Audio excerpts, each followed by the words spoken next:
ওই মানুষ নিকৃষ্ট মানুষ, ওই মানুষ অসভ্য মানুষ, ওই মানুষ নামের কলঙ্ক, যার কপালে সেজদা নাই। তুমি মুসলিম নামের কলঙ্ক, তুমি আল্লাহকে অপমান করলা, তুমি নবীকে অপমান করলা, তুমি মাকে অপমান করলা, তুমি বাবাকে অপমান করলা। যে নামাজ পড়ে না, যে সেজদা দেয়, ওই বদনসিব। এজন্য কপাল মন্দ কার? সেজদা নাই যার। বলেন কপাল মন্দ কার? হ্যাঁ হ্যাঁ হ্যাঁ, কসম আল্লাহ। মূলত ওই ব্যক্তির কপাল মন্দ যেই ব্যক্তির কপালে সেজদা নেই। নাই তো ব্যবসায় লস খাওয়া, টাকা মাইর খাওয়া, পয়সা হারাইয়া যাওয়া, আপনার 2-4 লাখ টাকা ধরা খাইয়া যাওয়া, এটা কপালের দোষ। আপনি কইলেন আমার কপাল খারাপ, কি হইছে? আমি একের জায়গা 2 লাখ টাকা মাইর খাইছে। আপনি ব্যাক কল দেখে মাইর খাইছেন, আপনি কপালে কিচ্ছু হইছে না। আপনার বুদ্ধি কমের কারণে আপনি সিটারের খপ্পরে পড়ছেন, আপনি বাটপারের লগে ব্যবসা করছেন, ইত্যাদি ইত্যাদি হইতে পারে। তাহলে এইটার কারণ প্রত্যেক মানুষের দুনিয়াবি আর্থিক কোনো লসের কারণ কপাল খারাপ এই জন্য না, তোর বুদ্ধি কম, অথবা লোক মন্দ পড়ে বইছে, মাল 2 নম্বর পড়ে গেছে, এটা তো হলো এটার সমস্যা। কপালের কি সমস্যা? কপাল খারাপ তার, সেজদা নাই যার। এজন্য সেজদাবিহীন যুবক, সেজদাবিহীন কিশোর, সেজদাবিহীন মুসলমান, সেজদাবিহীন নারী, তুমি মন্দ কপাল, দুর্ভাগা, বদনসিব, বদনসিব, বদনসিব। তোর কপাল নাই, তোর কোনো কপাল নাই। মূলত ভাতে খাও, তুমি পয়সাই কামাই করো, তুমি ঘুম যাইবা আর পেশাব করবা আর দুনিয়া ভোগ করবা। এতটুকু দুনিয়া জানোয়ারও ভোগ করে, দুনিয়া জানোয়ারও ভোগ করে, শুধু দুনিয়া জানোয়ারও ভোগ করে। দুনিয়ার প্রয়োজন জানোয়ারেরও পূরণ হয়। অতএব এটা জরুরি। কেন নামাজ পড়বেন না? কেন 5 ওয়াক্ত নামাজ পড়বেন না? শুক্রবারে শুধু জুমার নামাজ পড়েন, 5 ওয়াক্ত নামাজ পড়েন। আমনে সালাক, আমরা বেকুব। হ্যাঁ, আমরা চিরা খাইয়া বড় হয়েছি, আপনি ভাত খাইয়া বড় হয়েছেন, আমরা ব্যাককল। শুক্রবারে শুধু 2 রাকাত নামাজ দিলে পড়িলে 1 সপ্তাহ নামাজ হয়ে যায়। আপনি এত সহজ কথাটা বুঝা লাইলেন, আমরা বুঝলাম না কেন? ওটা এই বলেন না কেন? কোন বাটপারে বলছে এটা? বলেন। কোন হুজুর তো দূরে থাক, কোন বাটপারে বলছে কিনা আপনারে যে হে মুসলমানের বাচ্চা, শুধু শুক্রবারে 2 রাকাত নামাজ পড়লে চলে, আর 1 সপ্তাহ নামাজ পড়তে হয় না? এটা কোন সিটারে বলছে আপনার? মুসলমানের উপরে জুমার নামাজ ফরজ না 5 ওয়াক্ত নামাজ ফরজ? তো জুমার নামাজ কি আলগা নামাজ? শুক্রবারে নামাজ 6 ওয়াক্ত। তো তাইলে শুক্রবারে নামাজ কয় ওয়াক্ত? তো শনিবারে কয় ওয়াক্ত? তো রবিবারে কয় ওয়াক্ত? তো তাহলে নামাজ কয় ওয়াক্ত ফরজ? তো আপনি এটা আলগা করলেন কেন? কোরআন শরীফের এটা মনে করেন আপনি এই পুরা কোরআন শরীফ থেকে আপনার বুঝে ধরছে না, এরকম 2টা আয়াত আপনি এনতে সরাইলাম। অনুমতি আছে? তো তার আপনি এটা কেমনে, আপনি এই ভাগ করলেন কেমনে যে বেকুব যারা হেরা পরে 5 ওয়াক্ত, আমি বুদ্ধিমান আমি পড়ি 1 ওয়াক্ত? বলেন আব্বা, বলেন। ফজরের নামাজ কেন পড়বেন না? ফজরের নামাজের সময় মহান আল্লাহ তাআলা ভোরবেলা যে ঘুম থেকে জাগায়, সেটা কি আল্লাহ জাগায় না? রাত্রিবেলা ঘুম পাড়ায়, তো সেটা আল্লাহ ঘুম পাড়ায় না? বিষয়টা কি? আমার কিশোর ভাই, যুবক ভাই, আমি হাত জোড় করে অনুরোধ, প্রিয় ভাই আমার, সন্তান আমার, বন্ধু আমার, ফজরের নামাজ মুমিনের নামাজ। ফজরের নামাজ ঈমান আর নিফাকের পার্থক্য, মুমিন না মুনাফিকের পার্থক্য। ফজরের নামাজ আজিমুশ-শান নামাজ। ফজরের নামাজ এমন নামাজ, যেই নামাজে সারা রাত্রি আল্লাহর জমিনে যত কোটি ফেরেশতা থাকে সবাই ফজরের নামাজ পড়ে। সারা দিন যত ফেরেশতা জমিনে থাকবে, খোদার কসম হাদিসে আছে, তারা ফজরের নামাজ জামাতে পড়ে। এই জন্য ফজরের নামাজ যে পড়ে না তার উপরে রাত্রির ফেরেশতা লানত দেয়, ফজরের নামাজ যে পড়ে না তার উপরে দিনের ফেরেশতাও লানত দেয়। ফেরেশতা তাকে লানত দিতে দিতে যায়, তোর উপরে আল্লাহর লানত পড়ে। 5 ওয়াক্ত নামাজ পড়ে, বলেন ইনশাআল্লাহ। বলেন ইনশাআল্লাহ। খামখেয়ালি করেন না, খামখেয়ালি না। হুজুর ইজ্ঞা বালাই কইছে, উনি খারাপ কইছে, উনার ওয়াজে লোক হইছে, উনার ওয়াজে লোক হইছে না, উনার ওয়াজটা সাপসে বালা, উনার ওয়াজ সাপসে না বালান, মানে এত সাবা সাবি নেই, কন্যা কন্যা খেলা লাগছে না। এটা বিষয়টা কি নয়, লৌকিকতা না, প্রদর্শনী না, আখেরাত। আখেরাত যার কথায় পরিচিতি অপরিচিতি কোনো দরকার নাই, আপনার আখেরাত দরকার। আমাদের কি দরকার বলেন না? আখেরাত। পৃথিবী চিনলেও আখেরাতে হিসাব দিতে হবে, না চিনলেও আখেরাতে কি দিতে হবে? হিসাব দিতে হবে, হিসাব দিতে হবে। একটা একটা গুনাহ ছাড়েন, একটা একটা গুনাহ। এই বাবা, একটা একটা গুনাহ ছাড়েন, আমিও আপনিও, আমিও আপনি। নারীর ছবি দেখো না বাবা, অশ্লীল উলঙ্গ দৃশ্য দেখো না আব্বা, নারী ছবি, জিনা ব্যভিচারের দৃশ্য, মোবাইলের এই আসক্তি, ছেলে মেয়েদের এই অবাধ মেলামেশা, ছেলে মেয়েদের এই অবাধ হারাম প্রেম, হারাম সম্পর্ক। আল্লাহর কসম, খোদার কসম বলছি, আল্লাহ কোরআনে বলছে, নারী পুরুষ ছেলে মেয়ের বিবাহ বহির্ভূত হারাম সম্পর্ক যারা করবে, রবের ওয়াদা এটা, আল্লাহর ওয়াদা এটা, আমি তারে দুনিয়াতেও বেইজ্জতি করব, আমি তারে আখিরাতেও বেইজ্জতি। এটা আল্লাহর ওয়াদা, সূরা নূরের মধ্যে আছে। আল্লাহ বলছে, আমি তোকে দুনিয়াতেও অপমান করব, আমি তোকে আখিরাতেও, তোর দুনিয়াও জাহান্নাম বানাই দেবো, তোর আখিরাতেও জাহান্নাম বানাই। ইন্নাল্লাযীনা ইউহিব্বুনা আন তাশিআল ফাহিশা ফিল্লাযীনা আমানু লাহুম আযাবুন আলীমুন ফিদ দুনিয়া ওয়াল আখিরা। ফিদ দুনিয়া, এই যে দুনিয়া, এটা বুঝছেন নি? আরবিটা কথা বুঝেন নাই? ফিদ দুনিয়া, এই কথাটা বুঝছেন নি? দুনিয়া যে এটা কোরআনের আয়াত। আল্লাহ বলেন, মুসলিম জনসমাজে যারা অশ্লীলতা ছড়িয়ে দেয়, আর অশ্লীলতা বলাই হয় আজিনা ওমা আশবাহুহু, অর্থাৎ ব্যভিচার, জিনা, নারী পুরুষের অবাধ মেলামেশা এবং তৎসংশ্লিষ্ট যাবতীয় বিষয়। নারী পুরুষের, ছেলে মেয়ের বিবাহ বহির্ভূত গুনার যত সম্পর্ক, এবার চোখে দেখেন, কানে শুনেন, হাতে ছুঁয়ে দেন, সঙ্গে থাকেন, কল্পনায় ভাবেন, কানে আলাপ করেন, হ্যাঁ, রাতের পর রাত জেগে কথা বলেন, উলঙ্গ ছবি দেখেন, নর্তকীর নাচ দেখেন, অথবা জিনা করেন, নিজের হাত লজ্জাস্থানে নাপাক ব্যবহার করেন, কিংবা যাই করেন, শাহওয়াতের যা, এটা অশ্লীলতা, এটা অসভ্যতা, এটা বেহায়াপনা। পৃথিবীর কোন সভ্য সমাজে, মানবতার কোন সমাজে অশ্লীলতাকে, অসভ্যতাকে, নারী পুরুষের অবাধ যৌনাচারকে পৃথিবীতে কখনোই কোথাও ভদ্রতা বলা হয় নাই। কোনো বেঈমানও বলে নাই, কোনো মুশরিকও বলে নাই, কোনো ইহুদির বাচ্চাও বলে নাই, কোনো খ্রিস্টানের বাচ্চাও বলে নাই। নগ্নতা নগ্নতাই, অসভ্যতা অসভ্যতাই। অতএব আজকের এই ছেলে মেয়েরা, বেপর্দা ছেলে মেয়েরা যত অত্যাধুনিক পোশাকে পড়ুক, যত অত্যাধুনিক ফ্যাশনই করুক, যত রঙে ঢঙ্গে নাচুক না, ওরা অসভ্য অসভ্য অসভ্যই থাকবে। এটা ভদ্রতার যত রঙই লাগান, তো এটা সবটা অসভ্যতার রঙই, দুর্গন্ধ, পায়খানা বাড়বেই, দুর্গন্ধ বাড়বেই। ডিজাইন বানায়েন না এটার মধ্যে, ডিজাইন করলে হবে না। হ্যাঁ হ্যাঁ, অতএব কোনোভাবেই এটা করা যাবে না। একটা যুবক ভাই, তোমার চরিত্র তোমার জীবনের মূল পুঁজি, তোমার আখলাক তোমার জীবনের মূল পুঁজি। একটা নারীর কাছে হেরে গেলা, লজ্জাস্থানের চাহিদার কাছে হেরে গেলা, আহা, এর চাইতে বড় কাপুরুষ আর কেউ হইতে পারে না। আমি একটা পুরুষ বেটা, আমার হাতে পৃথিবী গড়বে, আমার হাতে দেশ গড়বে, আমার হাতে জাতি গড়বে, আমার হাতে সংসার গড়বে, আমার হাতে পৃথিবী গড়বে, আমার হাতে আমার সন্তান গড়বে, আমার হাতে আগামীর পৃথিবীতে কালেমার পতাকা উঠবে, আমার হাতে ইসলামের বিজয়ের নিশানা উঠবে। সে কেন নারীর কাছে হেরে যাবে? জীবন মানে শুধু ছবি, জীবন মানে শুধু একটা বেডি দেখা, উলঙ্গ দৃশ্য দেখা। বেটা অপদার্থ বেটা, আকামলা কোথাকার বেটা। জীবনের কোনো অর্থই তো জানো নাই বেটা, জীবনের কোনো উদ্দেশ্যই তো চেনো নাই। নারীর চাহিদা, নারীর প্রয়োজন, এ তো আল্লাহ তাআলার ওয়াদা।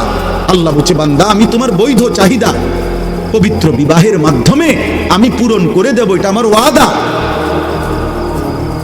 ওয়াদা। এই পৃথিবীতে আমরা এই মানুষগুলো বিবাহের পবিত্র সম্পর্ক যদি না হতো, তো এই সম্পর্কের পবিত্রতার মাধ্যমেই আমরা আসছি না? কথা বলেন না কেন? আমি কোনো মা বাবার সন্তান না? তাহলে এক স্বামী স্ত্রীর পবিত্র ভালোবাসার সন্তান আমি। আপনি কোনো মা বাবার সন্তান না?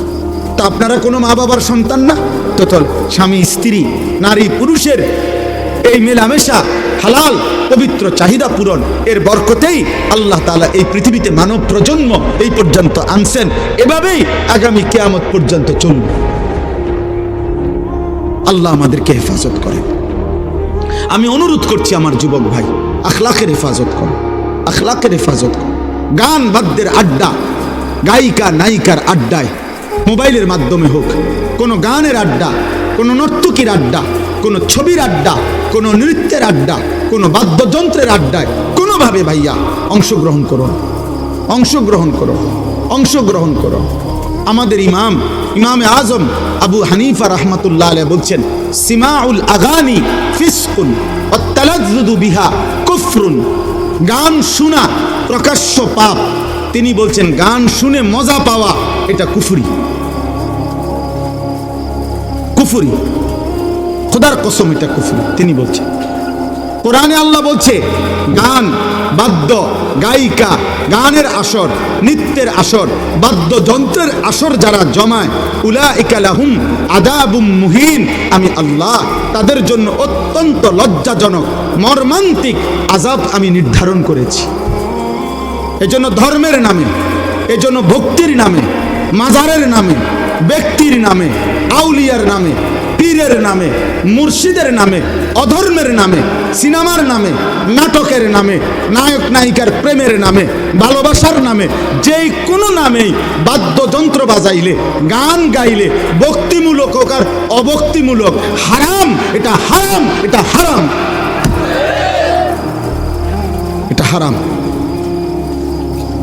যেখানে টুং টুং টুং টুং করে সেখানেই ইবলিস বাঁশি বাজায়। কোরআন শরীফ আছে, ওয়াস্তাফজিজ মান ইসতাতা'তা মিনহুম বিসাউতিক। বাদ্যযন্ত্র বাজলেই আল্লাহ বলছে এটা শয়তানের আওয়াজ, এটা শয়তানের আওয়াজ। আপনি এটা মারফতি কোন আর যে ফতিয়ে কোন, আপনি কি করবেন আপনি বুঝেন। আমার কথা যদি বুঝে না ধরে বলে না আরো হুজুরে তো আপনি যেটা বুঝে ধরে আপনি এটা ধরে। আমারটা আমি বলছি, আমি জানি যে দূর, আমার ফুজি যে দূর, আমি বলছি এত ভালোটা আপনি বলেন, আমারটা আমি বললাম। কোন মুসলমান, কোন ইমানদার খোদার কসম গান পছন্দ করতে পারে না।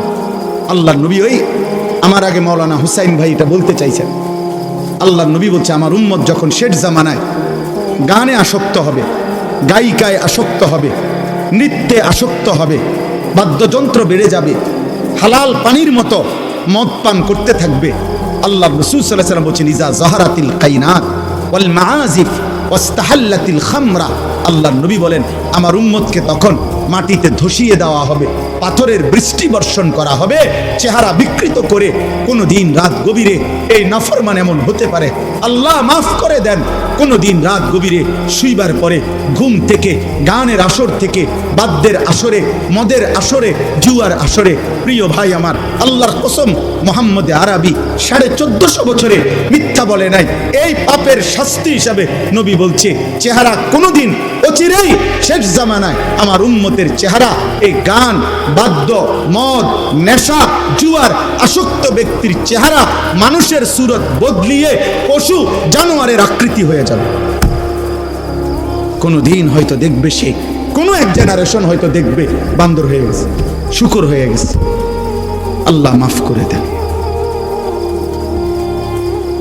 কোনোভাবেই না, কোনোভাবেই না। অতএব কোনোভাবেই আপনারা আপনাদের ছেলে মেয়েদেরকে, আপনাদের নিজেদেরকে, বয়স্ক মানুষ চা দোকানে বসা চা খাইতেন গেছেন, টেলিভিশন দেখেন কেন? চা না খাইবেন আপনি? নর্তকী দেখেন কেন? গায়িকার নাচ দেখেন কেন? 60 বছর বয়স এখনো লজ্জা হয় নাই? আপনি মরতেন না? আপনি কবরে যাইতেন না? মাতবুরি করেন, আপনি ফুট 3 জন বিদেশ, হ্যাঁ বিল্ডিং করে লাইছেন, বাজার সদাই ঠিক মতো চলতেছে, খাইয়া দাইয়া কোনো অসুবিধা নাই। তো খাইয়া দাইয়া না অসুবিধা নাই, কবরে না অসুবিধা। আপনার বুঝি কইছে খাইয়ে দেয় অসুবিধা হইব, খাইয়ে দেয় আর কয় টাকা, ফাঙ্গাস তেলাফিয়া দামে কত, অসুবিধা কি তো হইতো? আর এই বাজার সদায় চলার জন্য তো ফুতে একজন বিদেশ গেলে চলে, বিল্ডিং একখানার কয় টাকা খরচ। দুনিয়ার অসুবিধা তো বলে নাই, অসুবিধা তো হবে কবরে, অসুবিধা তো হবে আখিরাতে। সেদিনের অসুবিধা তো আর শেষ হবে না আব্বা। আজ দুনিয়ার অসুবিধা তো শেষ হবে, আগামী দিনের আখিরাতের অসুবিধা তো শেষ হবে না, শেষ হবে না রে বাপ, শেষ হবে না। আল্লাহ আমাদেরকে মাফ করে দেন, আল্লাহ আমাদেরকে মাফ করে দেন। মদ জুয়ার আসক্তি থেকে আমার মহল্লার যুবক ভাই বাঁচো ভাইয়া, মদের নেশা থেকে বাঁচো, জুয়ার নেশা থেকে বাঁচো। আল্লাহ রসুল সাল্লাল্লাহু আলাইহি সাল্লামের একটা সাংঘাতিক হাদিস বলি আমি। নবী সাল্লাল্লাহু আলাইহি সাল্লাম বলছে, সবাই শোনেন, শুনতেছেন? খোদার কসম বিশুদ্ধ হাদিস, আমার কাছে নির্ভরযোগ্য তাফসীর আছে। আল্লাহ নবী সাল্লাল্লাহু আলাইহি সাল্লাম বলছেন, মান জানা ওয়া শারিবাল খামরা নাযা আল্লাহু মিনহুল ঈমান কামা ইয়াখলাউল ইনসানু আল কামিসা মিন রাসিহি। নবীজি বলেন, কেউ যখন জিনা করে এবং মদ পান করে, দেখবেন, মনে রাখবেন, নারী, হ্যাঁ, মদ, এরপরে গান বাদ্য, এই তিন জিনিস এক খতিয়ানে, এটা একই দাগের, এক খতিয়ানে তিন দাগ। এক দাগে নারী, আরেকটা হলো আপনার মদ নেশা, আর হলো গান। যেখানে গান বাদ্যের আসর সেখানে নেশাও আছে, সেখানে নারীও আছে। যেখানে নারীর হারাম আসর আছে সেখানে মদের ব্যবস্থাও আছে, গানের ব্যবস্থা আছে। যেখানে মদের ব্যবস্থা আছে সেখানে নারীও আছে, সেখানে আপনার কি গান বাদ্য আছে। আর এই তিনটা একই খতিয়ানে তিন দাগ।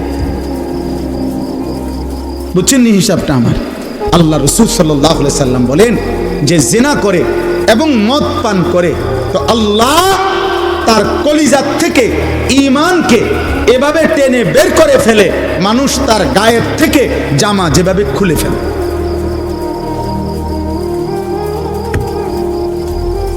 মানুষ তার দেহ থেকে জামা যেমন খুলে ফেলে, খোদার কসম নবী বলছে, আল্লাহ তার কলিজা থেকে ঈমান এভাবে বের করে ফেলে। আর যদি ওই অবস্থায় মৃত্যু হয়, তো তোমার মৃত্যু কি হবে তুমি কবরে গেলে বুঝবে, তুমি হাসরে গেলে বুঝবে। আল্লাহ নবী সাল্লাল্লাহু আলাইহি ওয়াসাল্লাম বলছেন, যে ব্যক্তি মদ এবং জুয়ায় আসক্ত, আল্লাহ নবী বলছে তার দুইটা পাপ মারাত্মক। মদে আসক্ত ব্যক্তি, জুয়া খেলে যারা, জুয়া, মোবাইলে জুয়া হোক, বাইরে জুয়া হোক, অথবা এই বেট বাজি ধইরা বিভিন্ন রকম খেলে, কোথায় জুয়া এখানে ধরে, খেলে ওইখানে আপনার, অর্থাৎ কেউ ফুটবল খেলে, কেউ ক্রিকেট খেলে, খেলে বেঈমানে, আর এখানে মুসলমানের নাফরমান সে জুয়া ধরে, বেট ধরে, আর বাজি ধরে। অনলাইনে লাখ লাখ যুবক এখন অনলাইনে জুয়া খেলে, মোবাইলে। বাবারা জানেও না, বাবা জানেও না, এবার টাকা টাকা দেয়, ওনার টাকা দিয়ে এমবি ঢুকায়, ওনার টাকা দিয়ে। আহা বাবা, এত খামখেয়ালি, এত মস্কারি হাসরের ময়দানে টিকবেন? আমি বুঝছি না। না বুঝছেন না, আপনি বুঝছেন, আপনি 14 গোষ্ঠী বুঝছেন, আপনি বুঝেন না। আপনার ছেলে এক ওয়াক্ত নামাজ পড়ে না, ওই কি করে আপনি বুঝেন না? বেনামাজি ছেলে 24 ঘন্টা মোবাইল দিয়া জোনায়েদ বাগদাদির ওয়াজ শুনে। আপনার ছেলে আল্লাহর কোরআনে একটা রাকাত নামাজ পড়ে না, ওই সারা রাত মোবাইলে আপনার ছেলে আব্দুল কাদের জিলানীর ওয়াজ শুনে। আপনি বোঝেন না, আপনি চিরা খান, আপনি সহজ কথা বোঝেন, 100 বার বোঝেন। আমারে আপনি 900 বললে, আপনারে আমি 900 বললে হবে না। আখেরাত, আখেরাত ওইখানে কি বলবেন সেটা ভাব, সেটা ভাব। এই জন্য আল্লাহ নবী সাল্লাল্লাহু আলাইহি সাল্লাম বলেন, মদে যে আসক্ত, জুয়াতে যে আসক্ত, নবীজি বলছে তার দুইটা মারাত্মক ক্ষতি। এক, তারাকাস সালাহ, সে নামাজ ছেড়ে দেয়। 2, এটা বলাও কঠিন হাদিস, নবীজি বলছে মাদক আসক্ত, জুয়ায় আসক্ত এই নাফরমান ধীরে ধীরে ওয়াকা আলা আম্মাতিহি ওয়া খালাতিহি, নাউযুবিল্লাহ। আল্লাহর নবী বলেন, সে অচিরেই তার আপনজনদের সাথে, চাচি, মামি, ফুফি, খালা, চাচাতো, মামাতো, ফুফাতো, খালাতো, বোন, এমন নিকট আত্মীয় মাহরাম নিকট আত্মীয় নারীদের সাথে জিনা ব্যভিচার করতে উদ্যত হয়।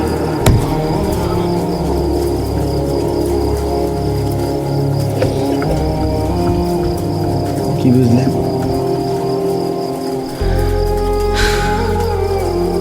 ফাফাক্কির, আপনি ভাবেন,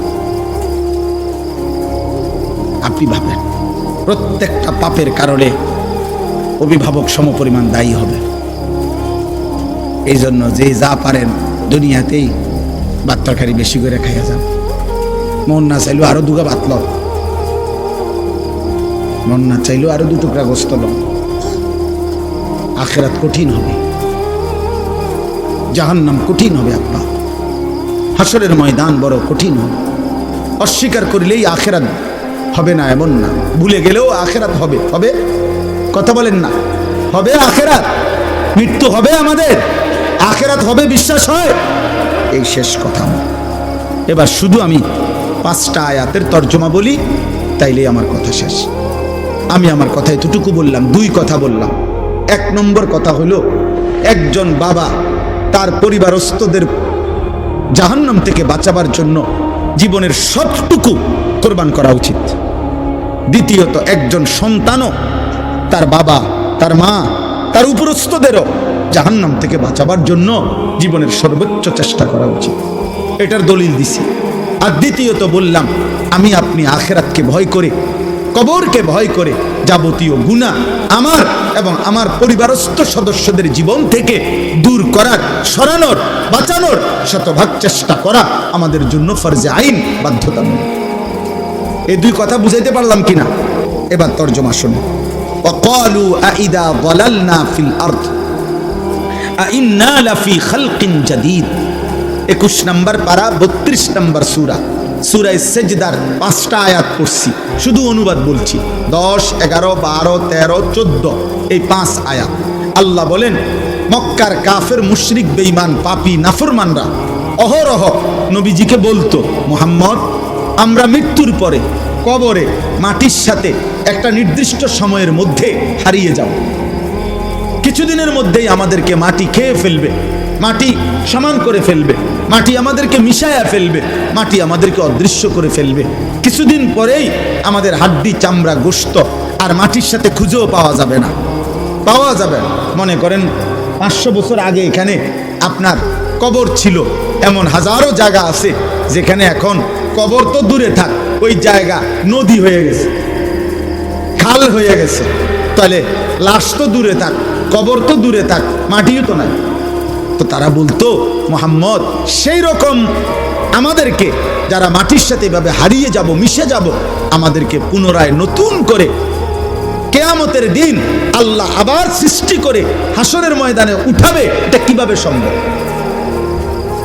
পাইব কো? আড্ডি কই, চামড়া কই, গোশত কই, রক্ত কই? যুক্তি দেখায় কার সাথে? কার সাথে? আল্লাহর সাথে। মানে আল্লাহরে বলতেছে, আপনি কেমনে পারবেন? নবীজির মাধ্যমে জানতে চাইতেছে। আল্লাহ বলেন, বাল হুম বিলিকাই রাব্বিহিম কাফিরুন। হে বন্ধু, আপনি বুঝেন নাই বন্ধু, মূল বিষয় হলো ওদের প্রত্যেকের কলিজার মধ্যে আছে আখিরাত হবে, এটা ওরা বুঝে। আমি আল্লাহ সর্বশক্তিমান, ওরা জানে। যিনি সর্বশক্তিমান তিনি সবই করতে পারে, এটা তারা জানে।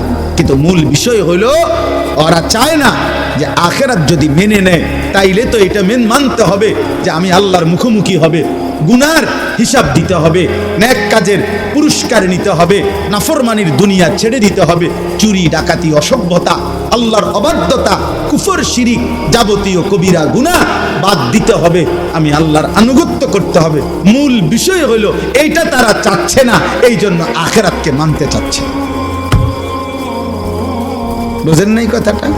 এই বর্তমান বাংলাদেশেও, সারা পৃথিবীতেও যত কাফের, যত মুশরিক, যত ইহুদি, যত খ্রিস্টান, যত নাস্তিক, যত মুরতাদ, যত আল্লাহদ্রোহী ব্যক্তি ইসলামের কোনো বিষয় নিয়ে বলে এটা বর্তমান যুগের সাথে সামঞ্জস্যপূর্ণ না, এটা বর্তমান সাথে খাপ খায় না, এটা আধুনিকতার পরিপন্থী, আল্লাহর কসম এগুলার একটাও কোনো কথা না। সবই তারা বোঝে, সব যৌক্তিক, সব আধুনিক, কিন্তু মূল বিষয় হলো মানলেই অসভ্যতা ছাড়তে হবে, আল্লাহর গোলামি করতে হবে, এটাই তারা চায় না। এটা হইলো মূল কথা। আপনি কলজা খুললে এটাই পাইবেন। ওরা সবাই জানে যে কোরআনের বিধান কার্যকর করিলে, আল্লাহর বিধান কার্যকর করিলেই জমিন শতভাগ শান্তি হবে, অপরাধ নির্মূল হবে। এটা তারা কলজা দিয়া বুঝে। এ বুঝে দেখে বিরোধিতা করে, বুঝে দেখে বিরোধিতা করে। অন্য যে কোনো কেউ বুদ্ধিজীবী কোনো বুদ্ধি দিলে আচ্ছা দেখি না, এটা প্রয়োগ করে দেখি। একজনে বল যে বুদ্ধি দিছে ফুটবল খেলতে খেলতে ফুটবল খেলার টুর্নামেন্ট করো, মাদক কমে যাবে। এই তো দেখি না, বুদ্ধি করছে। সেদিন আমার এক ভদ্রলোক বলছে, হুজুর আমি নেট করে দিছি, সারা রাত্র খেলার জন্য ছেলেদেরকে জায়গা করে দিছি যেন নেশা না করে। অসাধারণ পণ্য, সেরকম বুদ্ধি। আপনার মাথা ফুরাটাই বুদ্ধি, কথা বুঝেন? হ্যাঁ, বুদ্ধি দিছে এই কিছুদিন আগে, এখন একটু কমছে। কিছুদিন আমাদের বাংলাদেশে ছিল ধর্ষণ, নারী নির্যাতন, ইভটিজিং এর বিরুদ্ধে আপনার সচেতনতার জন্য স্টেডিয়ামে ওপেন কনসার্ট। ঢাকা থেকে শিল্পী আসবে, শিল্পী ব্যান্ডের তালে তালে, বাদ্যের তালে তালে, গেয়ে গেয়ে, নেচে নেচে শিল্পী বুঝাইয়া বলবে ছেলেদেরকে, যুব সমাজকে, তোমরা ধর্ষণ ব্যভিচার করবা না, ইভটিজিং করবা না। ছেলেরা কনসার্টের মাঠ থেকে বলবে আমরা এখান থেকে জুনায়েদ বাগদাদি হয়ে ঘরে ফিরলাম। অসাধারণ, অসাধারণ। কুমিল্লা একবার দেখছি পোস্টারিং করছে মাদকের বিরুদ্ধে ফুটবল, মাদকের বিরুদ্ধে ফুটবল, ফুটবলের টুর্নামেন্টের আয়োজন করছে মাদক কমানোর জন্য। অথচ এই পৃথিবীতে সমস্ত আন্তর্জাতিক খেলোয়াড়দের মধ্যে অসংখ্য খেলোয়াড় ফুটবলের ইতিহাসে আছে যাদেরকে ফুটবল খেলা থেকে চিরতরে বিদায় করে দিছে তাদের ডোপ টেস্ট পজিটিভ হওয়াতে, অর্থাৎ তাদের শরীরে মদের নেশার উপস্থিতি পাওয়ার কারণ। আমরা কি চিরা খাই, আমরা জানি না দুনিয়া কি আছে। তাইলে যেই খেলার মাধ্যমে মদ থেকে যুব সমাজকে বাঁচাবে, উনি নিজেই মদ খায়, বেড়ায় তো ঘাস খায়। অতএব হবে না, হবে না, হবে না। পদ্ধতি একটাই, আল্লাহর কোরআনের বিধান। বলেন আলহামদুলিল্লাহ। জমিনের শান্তির মূল মন্ত্র একটাই, রবের কানুন। আল্লাহ আমাদেরকে তৌফিক দান করেন। কুল ইয়াতাওয়াফাকুম মালাকুল মাউতিল্লাযী ওয়াক্কিলা বিকুম সুম্মা ইলা রাব্বিকুম তুরজাউন। আল্লাহ বলে, বন্ধু আপনি বলে দেন, তোমরা মানো বা না মানো, দুই জিনিস নিশ্চিত হবে। এক, আজরাইল কর্তৃক তোমাদের মৃত্যু হবে, আমি আল্লাহর পক্ষ থেকে নির্ধারিত সময়ে, এটাও নিশ্চিত হবে। সুম্মা ইলা রাব্বিকুম তুরজাউন, আমি আল্লাহর কাছে তোমাদের সকলকে হাসরের ময়দানে একত্রিত করা হবে, এটাও হবে। তুমি মানো বা না মানো, হবে তো? বলেন না হবে তো? মৃত্যুও হবে, আখিরাতও হবে। বলেন কি হবে? কি হবে? আবার বলেন, আবার বলেন। আল্লাহ বলেন এই দুইটা হবেই। এবার আল্লাহ বলেন, ওয়ালাউ তারা ইদিল মুজরিমুনা নাকিসু রুউসিহিম ইনদা রাব্বিহিম। আল্লাহ বলেন, হে বন্ধু, সেদিন আখিরাতে আপনি দেখবেন সমস্ত পাপী, নাফরমান, বেঈমান, মুশরিক, মুরতাদ, আল্লাহদ্রোহী, গুনাহগার, পাপী বান্দা আমি আল্লাহর সামনে মাথাটা নুয়ে, লজ্জায়, অপমানে, বেইজ্জতিতে মাথা নুয়ে আমার সামনে দাঁড়িয়ে থাকবে। আর কি করবে? রব্বানা আবসারনা ওয়া সামি'না ফারজি'না না'মাল সালিহান ইন্না মুকিনুন। আলামিন ভাই আসতেছে, আসতে হবে না, আমার আয়াত শেষ, শুধু অনুবাদ কই। আর 2 মিনিট আপনি আসেন, দ্রুত আসেন। জি, রব্বানা আবসারনা। দেখেন আল্লাহর কাছে প্রত্যেক নাফরমান বলবে, দোস্ত কথাটা শোনেন, মাথাটা নুয়ে নাফরমান বান্দা আখিরাতে আল্লাহকে বলবে, আল্লাহ আজ আমি হাসরের ময়দানের সব কিছু নিজ চোখে দেখলাম, আমি শুনলাম, আমি বিশ্বাস করলাম। ফারজি'না না'মাল সালিহান। এবার নাফরমানের আলাফটা শুনেন, হে কয় কি? আল্লাহরে বলবে, আল্লাহ আজকে আমি হাসরের ময়দানে এসে সব দেখলাম, সব শুনলাম, সব মানলাম, অতএব এখান থেকে আমাকে এখন দুনিয়ায় আবার ফেরত পাঠান। এবার গেলে একেবারে কথা, পিওর কথা, আমি নেক আমল করব। সুবহানাল্লাহ। কোন কীর্তেন কি সুবহানাল্লাহ? তারে কই নেবেন নামনে কয় কিতে, কয় কি সুবহানাল্লাহ নি বেড়া? হ্যাঁ, বুঝেন নাই হিসাবটা? আপনার আল্লাহের ডং দেখছেন নি? এখন আমারে পাঠান, এখন আমি নিশ্চিত হলাম, এখন আমি আমল করব। আল্লাহ বলেন ওয়ালাউ শি'না লাআতাইনা কুল্লা নাফসিন হুদাহা। এই নাফরমান বান্দা, আমি চাইলে দুনিয়াতেই বাধ্য করে জবরদস্তি করে আমি সমস্ত নেক আমল হেদায়েত আমি আমার আনুগত্য নিতে পারতাম। পারতো? আল্লাহ আমাদের প্রত্যেককে দিয়ে এখানে এখন যারা বসছেন, এখানে যেহেতু আসতে পারলেন, তা আপনারা সবাই এশার নামাজে আল্লাহ আমগরে চাইলে ঢুকাইতে পারতো না? 5 ওয়াক্ত নামাজ বাধ্যতামূলক আমাদেরকে আল্লাহ সেজদা দেওয়াইতে পারতো না? মনে করেন সেজদা যে দিতে চায় না, তার ঘাড় সাইয়া যদি একটা থাপ্পড় মারে, খিসে একটা কিচ্ছা মারে, যদি বাতিজার ফুৎকিতা, এই না ফরমান, কেন সেজদা দিবি না মালিক? তো এরপরে কি হবে? আল্লাহ কোরআনে বলছে মা তারাকা আলা যাহরিহা মিন দাব্বা। একটা পাপের শাস্তি যদি আমি আল্লাহ দুনিয়ায় কোনো নাফরমানকে পাপের প্রকৃত শাস্তি একবার দিতাম, আল্লাহর কসম আল্লাহ বলে কোন নাফরমান বান্দা আমার জমিনে আর কোনোদিন পিঠ সোজা করে মেরুদণ্ড সোজা করে আর হাঁটতে পারত না। কসম খোদার, এটা কোরআনে না। আল্লাহ বলে যদি একটা মিথ্যার কারণে আমার ফেরেশতা যদি তোর জীবনে একবার ঘাট সাইয়া মারত, যদি তাহলে বান্দা তুমি আর কোনোদিন মেরুদণ্ড ভাঙ্গে যাইতা। আমি শুধু দয়া করে ছেড়ে দিছি বান্দা। আল্লাহ বলে আমি চাইলে পারতাম, ওয়ালাকিন হাক্কাল কওলু মিন্নী লাআমলা আন্না জাহান্নামা মিনাল জিন্নাতি ওয়ান নাসি আজমাইন।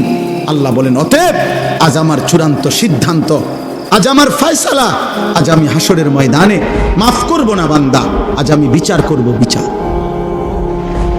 আজ আমি বিচার করব, আজ আমি তোর মতো নাফরমান মানুষ এবং জিন দিয়ে আমার জাহান্নাম পূর্ণ করব। আজ আর দুনিয়া যাবা না, আজ জাহান্নামে যাবা। ফাযুকু বিমা নাসিতুম লিকা ইয়াউমিকুম হাদা ইন্না নাসিনাকুম। আল্লাহ বলেন হে আমার নাফরমান বান্দা, দুনিয়ায় থাকতে তুমি আখিরাত ভুলে গিয়েছিলে, আজ আখিরাতে আমি আল্লাহ তোমাকে ভুলে গেলাম। যাও আযুকু আযাবাল খুলদি বিমা কুনতুম তা'মালুন। সারা জীবনের নাফরমানির বিনিময়ে অনন্তকালের জাহান্নামের আযাব ভোগ করতে থাকো। তোমার পাপের শাস্তি তুমি ভোগ করো। নাউযুবিল্লাহ, বলেন নাউযুবিল্লাহ। আমার বাপ, আমি আপনাদের কাছে অনুরোধ করছি, এটুকুই আমার কথা। চলেন আমরা সিদ্ধান্ত নেই, আমরা আল্লাহকে রাজি করব। বলেন ইনশাআল্লাহ। যুবক ভাই বলো ইনশাআল্লাহ, নওজোয়ান ভাই বলো না ইনশাআল্লাহ। 5 ওয়াক্ত নামাজ পড়ো দোস্ত, তোমার জন্য তুমি পড়ো, তোমার জন্য তুমি পড়ো, তোমার ভালোর জন্য পড়ো। কোনো নাফরমান পাপীকে প্রিয় ভাই পৃথিবী মনে রাখে না, পৃথিবী সম্মানের সাথে উচ্চারণ করে না, পৃথিবীতে তার নাম স্মরণীয় হয় না। ফেরাউনের নাম পৃথিবীর কেউ কুত্তার নামও রাখে না, নমরুদের নাম পৃথিবীতে কেউ কুত্তার নামও রাখে না, আবু জাহেলের নাম পৃথিবীতে কেউ কুত্তার নামও রাখে না, আবু লাহাবের নাম পৃথিবীতে কেউ কুত্তার নামও রাখে না। এই জন্য নাফরমান কোনোদিন পৃথিবীতে প্রিয় হয়ে স্মরণ হয় না, তার নাম স্মরণীয় হয় না। যদি কেউ উচ্চারণ করে তো সে ঘৃণা ভরে করে, ঘৃণা ভরে করে। এজন্য আমরা প্রত্যেকেই আজকের এই মোবারক মাহফিলে নিজেদের আখিরাতের ফিকিরে 5 ওয়াক্ত নামাজ পড়বো ইনশাআল্লাহ। ফজরের নামাজ সবাই পড়ার চেষ্টা করব, বলেন ইনশাআল্লাহ। যাবতীয় মদ, জুয়া, গান, বাদ্য, জিনা, ব্যভিচার, অশ্লীলতা থেকে বাঁচার আমি আপনি সকলেই চেষ্টা করব ইনশাআল্লাহ।